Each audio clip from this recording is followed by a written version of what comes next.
What's up guys, Quick Shift 636 here, back with another Motocast Monday to help you power through your week. If you're a new listener, what I do with this Motocast is talk about what's going on in my life, motorcycles, racing, as well as let you know who you need to keep an eye out for in this motovlogger scene. If this is something that interests you, please hit that subscribe button so you don't miss a thing. If you're a returning supporter, thank you so much for everything that you do, and I hope I can continue to make great content that you'll enjoy. Now, let's go ahead and get into it. What's up guys, Quick Shift 636 here, coming at you with another Motocast for your Motocast Mondays. And man, it has been a long time since we've actually sat down. Well, I'm sitting down, you might be standing up. But anywho, it might be a long time since we've actually hooked up and talked and really just interacted on this particular platform. Been gone from the Motocast, but I've still been hitting you guys with videos. And you guys have definitely been showing me love, so I appreciate it so much. So real quick, we got a lot to go over, but before we get into that, depending on what platform you listen to, if you're listening to this on YouTube, make sure you guys swing over to iTunes, also swing over to SoundCloud, and check out Quick Shift 636. I have all the Motocasts available on SoundCloud, also have them available on iTunes. Just make it a little bit easier for everybody to be able to get this information and be able to listen to this. Shoot, not everybody can be crammed at a computer and call it what it is. Not everybody really wants to be crammed by a computer and stuff. So this just gives you guys the opportunity to be able to listen to it on the go, on their phone, or whatever have you not. So again, I appreciate all the continued support, guys, and let's go ahead and get into it. If you guys are not following Project X Promotions on Instagram, make sure you guys go check it out. Project X Promotions, same ones who brought you Bounty Hunters, same one who brought you Winter Meltdown prior to that. They're going to have the Beyond 1320 event at the Alamo City Motorplex. Guys, I'm looking at it right now. That is $15,000. $10,000 for a run what you brung. Basically no bullshit. You pull up there, we freaking line them up, and you go. They also have a small tire class, $4,000 right there, and the street car shootout, $1,000 right there, guys. $15,000 could be yours. Make sure you guys go check it out. Again, that's August 17th. Project X Promotions. It's Beyond the 1320 event. We'll be out there. And again, just to let you guys know, Beyond 1320, that you're not racing on the track. You're literally racing on the shutdown area coming up to the track. So it's completely raw, virgin pavement. Check it out. Again, Project X Promotions. They have all the information in there. If you guys are close, live by, make sure you guys check it out, man. Sign up, participate. And then for you guys who are listening right now, you already know I'll get you that great behind the scenes footage and I'll bring it to you on YouTube. Now, one of the awesome things about this motovlogger community that we're all a part of is that we've all established a relationship or a friendship in some shape or form. Whether we met each other directly or indirectly, we're all connected. Whether it's, again, through your hashtag support that we have going, or just the fact that we're all motovloggers and we're all on freaking two wheels, having fun, doing what we love doing, right? Well, I want to give a quick shout out to Mr. Half Click Up. So recently, Mr. Half Click Up, man, just went through something that I've talked about on my 3x3 challenge. You guys haven't seen my 3x3 challenge, make sure you go check it out. Shameless plug right here. But Mr. Half Click Up, man, suffered, I'm not sure if it actually ruptured, but he had his appendix removed. He had been going through pain. Thank goodness he was able to make it to the hospital, and he whipped out the chainsaw and cut that sucker right out, figuratively speaking. And he is doing a lot better. Mr. Half Click Up, man, I'm really, really happy to see you doing a lot better, getting down and relaxing, playing some Assassin's Creed. I believe that's what I saw, some Assassin's Creed on there. So heck yeah, man, I'm glad you're relaxing. Now, I've gone through that, and I can tell you, and anybody listening to this that's had their appendix removed, dude, it sucks. Hopefully they can diagnose it early. Mine was similar to Half Click. I went, I want to say it was like a day or two, I can't remember, I was so young, but dude, it was excruciating pain. Like it felt like I just had to just shit uncontrollably, but I didn't know what was going on. And when they finally got me in, mine actually ruptured inside, and all that bile, it actually, like I said, it actually ruptured inside, so they couldn't stitch me up. So they had to leave it open, and like a nurse would come daily and like clean me out, dude, and like freaking shove a Q-tip in there and just clean it out. Oh God, I'm getting all squeamish. Just I can like feel it now. Damn it. But again, half click, man. I'm glad you're doing better, but get better. Stay well, my friends. If you need anything, holler at your motovlogger community. We got you. And as always, man, when you get back on them wheels, please tell us about that in a motovlog. Tell us about your appendicitis experience, because I am interested to hear how that all planned out. Because I know how it happened for me, but how did it all go down for you, sir? Guys, I'm gonna be honest with you. I'm in a bit of a bad mood right now. Pretty upset. So, coming off last weekend, we got MotoGP, Valentino Rossi, just not getting a feeling for the bike, just not, and end up crashing out the bike, man. You know, we're going for the championship. We're sitting at fourth, right behind Alex Rins, and you know we're trying for the championship, man, and he crashes the bike out. Never had a good feeling with the bike. Ran off the track in free practice, and it's just a bad deal. So that was last weekend. Already I was bummed out and like, what the hell. So excited for World Superbike to come up now. I see Jonathan Rea made pole. Super excited. I'm like, hell yes, Jonathan Rea made pole. Again, he kicked ass last race. Finally dethroning Mr. Alvaro Bautista, because Bautista was just kicking Jonathan Rea's ass. And I really want to see a 5 consecutive championship. Really pushing for it. And aside from that, Team Kawasaki, baby. You already know. But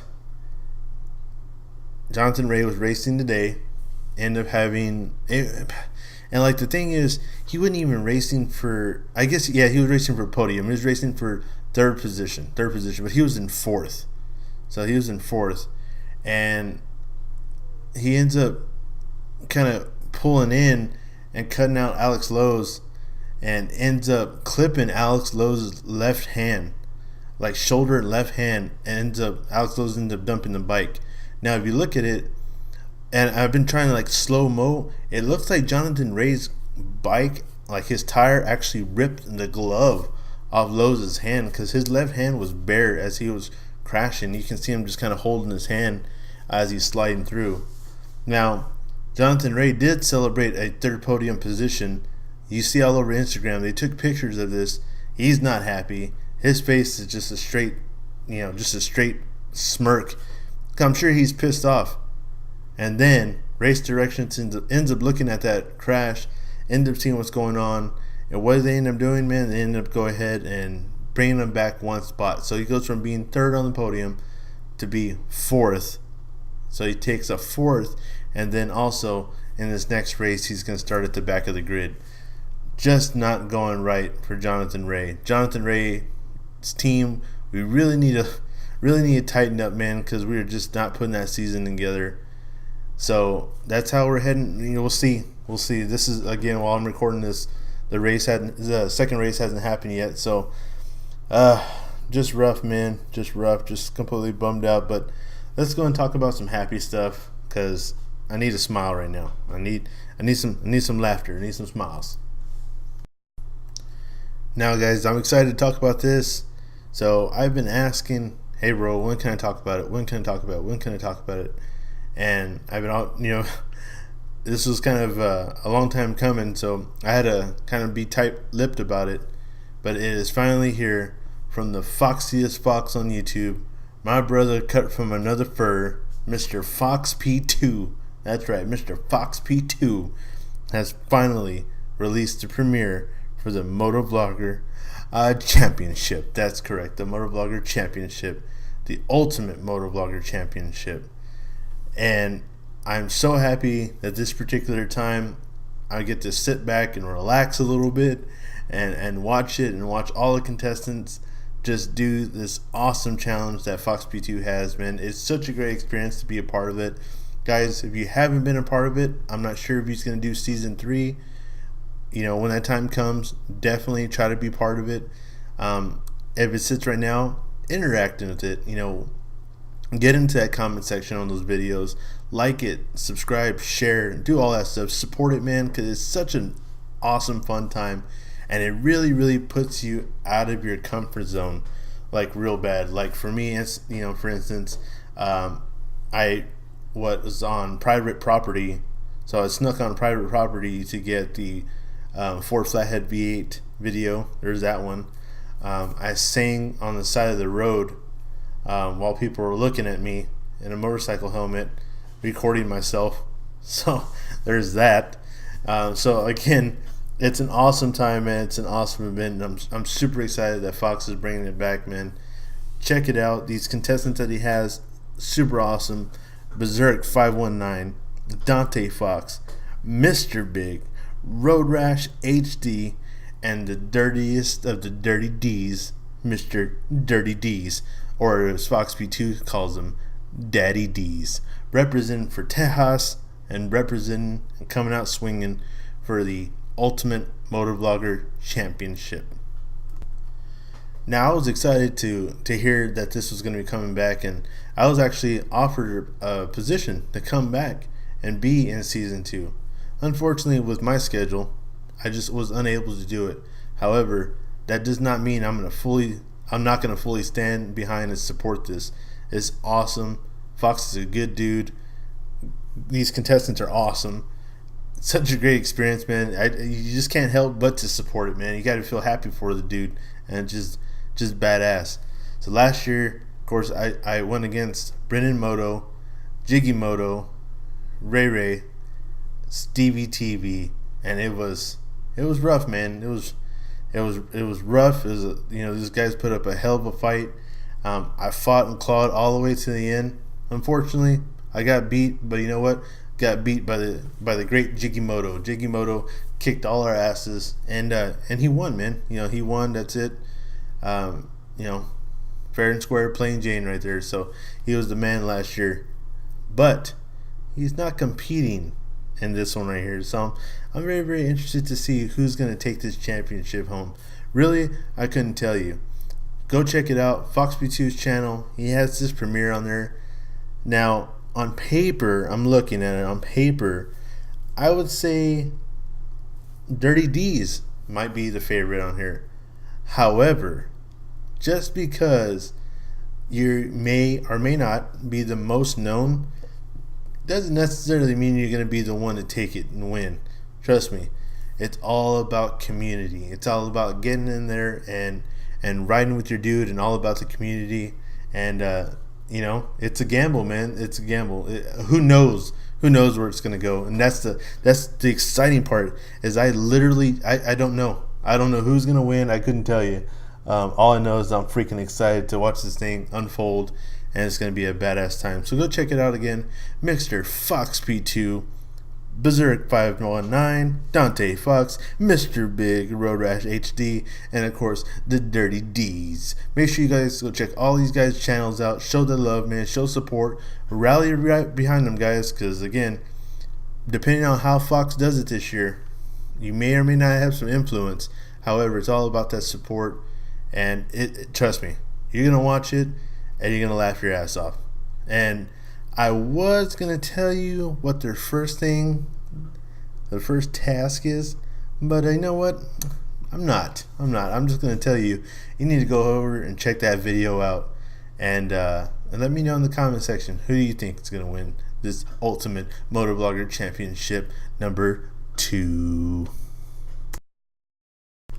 Now, when I watch videos and I watch YouTube content creators, I watch because I want to get value from them. Want to learn some things, even if I don't necessarily, learn things from them. And if I can relate to them and they make me laugh and stuff like that, I'll follow and I'll listen and stuff like this. Just whoever kind of you jive with, whoever kind of resonates with you the best. Now, got to talk about my dude, JDR 810. No, not JDR 810 anymore. We're talking Midlife Customs. My buddy Josh at Midlife Customs. So he has his YouTube channel. Of course, he has his Instagram. Make sure you guys go check it out. Show that support, man. Show that love. And on his channel, he has quite a few builds going on. In the JDR 810 channel that he had, just kind of rebranded, he finished his 636. And of course, I'm like, dude, 636, boom, I'm there, right? But as I'm starting to watch more and more of the content and watching his videos progress, dude, it's not flashy transitions, this, that, and the other. I don't want to watch all that crap. What I'm watching and what I'm trying to learn is ways that I can be better at, mechanics, things that I can do better, what kind of custom touches he's adding to the bike. Maybe I want to, borrow some of those ideas and stuff like that. And Josh is doing some badass work, man. He's doing the work himself. He's turning the wrenches. He's cutting it. And this last video, go check him out. Go show that support. But I want to talk about this part real quick. So he was modifying his gas tank to fit the seat closer, to kind of close that gap between the seat and the fuel tank. Now, he goes through and he shows you how to do kind of a good radius cut so it keeps it nice and clean. I've always just kind of freehanded this thing, with a super steady hand. Yeah, right. You cut it and then you grind it, right? That's basically, come on, guys, that's basically what we're doing. But Josh shows you, man, how to do it right. He shows you how to do just little tips and tidbits here, man, to make your bike stand out from the rest, and that's what I really, really appreciate. And again, to get back to it, so he made this modification. He sits the seat back to the tank, and even after the modification was done, it still didn't quite close that gap between the seat and the tank that he would like. Now, I'm watching this as it unfolds. What maybe I would have done, I think as I was watching it, I was kind of like, I guess, kind of living vicariously, or kind of like living it with him. I told myself, I was like, damn, I may have not shown that. I would have edited that out. But he didn't. Now, I thought about it. I was like, dude, that's a real dude right there. That's about as real as it can get right there. You think about it. This man made a modification to the bike because he was trying to, close this gap. He had a goal in mind. He made the fix. He made this custom, cut, and it didn't work. There's still a gap, and he didn't get discouraged. Simply in the video, he goes, man, didn't close the gap like I wanted. Okay, I'm gonna have to check it out. I'm gonna have to see what I need to do to be able to close this gap. We'll figure it out. No worries there. Guys, if you have any suggestions, leave them in the comment section, and we're gonna go ahead and keep moving forward. And that's what he did. And it's so badass to see that, man. It's so badass to see that even though he wasn't afraid to try, he knew what the end result wanted to look like, and he took the path that he took to get there. And unfortunately, it didn't yield the result that he wanted. But he didn't get discouraged. He still kept pushing forward. He killed, no big deal. I'll do this, I'll do that, and I'll come back even harder. I'll see what I can do to make it work. And dude, I gotta give props to that, man. I gotta give props to that. And really, that's what it is. That's what it is with our videos. You know what I'm saying? That's what it is with everything we're doing. It's really, don't be afraid to try, man. Don't be afraid to try, even if it doesn't quite pan out right. Because in this case, myself, I appreciated it because I was like, dude, he put a mistake, if you will. He put a not 100% satisfactory end result on a video, published it to YouTube for the world to see. And he did it because me looking at it, it shows you that we're all normal people, man. You can cut and edit everything out to make it so perfect, but it's the learning lessons that maybe are more valuable than the actual video itself of showing you the perfect world result. You know what I'm saying? Learn from the mistakes rather than just being fed a perfect video or perfect end result. And that's what I got from it. So Josh, man, again at Midlife Customs, I appreciate it so much, man. The videos are kick-ass. And you got a subscriber for life, man, and you got a friend, man. So again, guys, thank you for taking some time out to hang out with me today here on the Motocast Mondays. I understand it's been a while, but we'll get back on it, baby. Ain't no worries. So as you guys are going about today, make sure you have a badass day. Make sure you have a kick-ass week. And shit, you already know where I'll be, baby. I'll see you on the next one. Gia.